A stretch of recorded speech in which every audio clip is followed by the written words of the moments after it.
Maaliif akkas hin jedhe? Maaliif akka? Maaliif akka natti himi? Maal fuudhattaan? Ani waan afur siima kunoo kadhadhaa Mariyaam. Kunoo dhagaa jirta miti? Kan duraan Dhagaa jirta miti? Dhagaa jirta miti? Hin cabda? Hin cabda ganaa? Hin cabda? Maaliif attee baate? Maaliif attee baate? Taa'e! Maaliif attee baate? Maaf attee baatan sin jedhe? Kami karu gairu Sitti beelaan jalqabu. Eenyu fure sin jedhe? Wayyaa keessirraa yaasna wayyaa lammuu keessirraa. Sinirraa yaase ganaa sin tumu. Dhugaashiin waan dha. Eenyu fure sin jedhe? Silkicha eenyu fuudhi sin jedhe? Akkamitti baate har'a? ani baqa edden rakkadhee birrii kana kennaa jedhee kennuu hin jiru yennamii naa jedhan. Isii xayyaqi isin isaanitti na dabarsite isaan immoo isitti na dabarsan. Hin jiru jedhe. Isin isaan xayyaqi jette isaan immoo hin jiru. Akkamittiin baate dhaasi? Amma waa'ee birrichaati miti amma afaanii walii galuu dhiisuu dandeessu.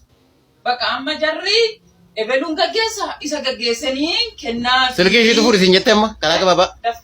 Ishiitu fure sin jette silki furi bee sin jette? Furi bee sin jette? Jedhi kaa? Isii fuudhi sin jedhe?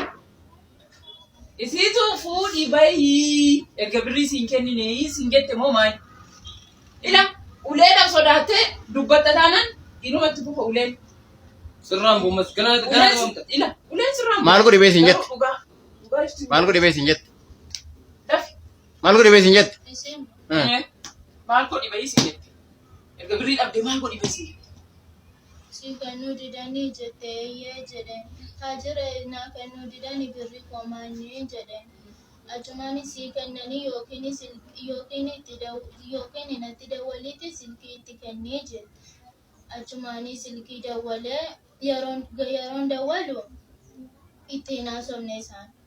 Ittiin haasofne otoo isii taasee isaanitti geessuuf jedhu isaanitti beekama.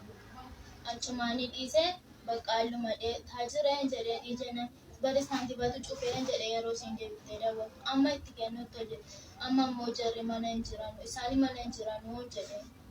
Achumaan dhiiftee oollee bullee guyyaa lama yeroo geenyu taajireen jennaanii Madiinaan isii dawwatteetti birrii isii fudhatteetti jedhe. Birrii isii hin fudhannee naa jette maaliif jennaan hin jiru jettee Oromoo isiin bira jirtu. Injiru jettee hinjiru birriin jettee kan Madiinaas hinjiru jettee dhuguma kan obboleetti koo hin dhoowwatanii kennuufi didanii achumaan ammas gaafadhu. Ammas yeroon gaafadhu isin adiini isin amma ala baate jiru. Maazarii xayyaqi. Ammas si gaafataan jiru. Waan gootee baate qofan si gaafataa irra deebinaa deebisisa. Waan si gaafadhe deebii deebisi. Achumaan gaafadhee dhabee bakka dhiisee fuudhee bara. Eenyu fuudhi sin jedhu? Birrii dhabdee waajjira poolisii dhaqii jettaa malee ati bakkee jirtaa jirti basteessee qabeenya namaa saamsistaa warqii fuudhanii sii dhufuu silkii fuudhanii sii dhufuu uffata fuudhanii sii dhufuu. Isin itti sodaattee malee wallahi. Sodaattee maaliti? Amani ammaati. Sodaattee Amani maaliif jettanii? Dhugaanti. Himi. Sodaattee akka Dhugaa jirtu himi hin jedhe.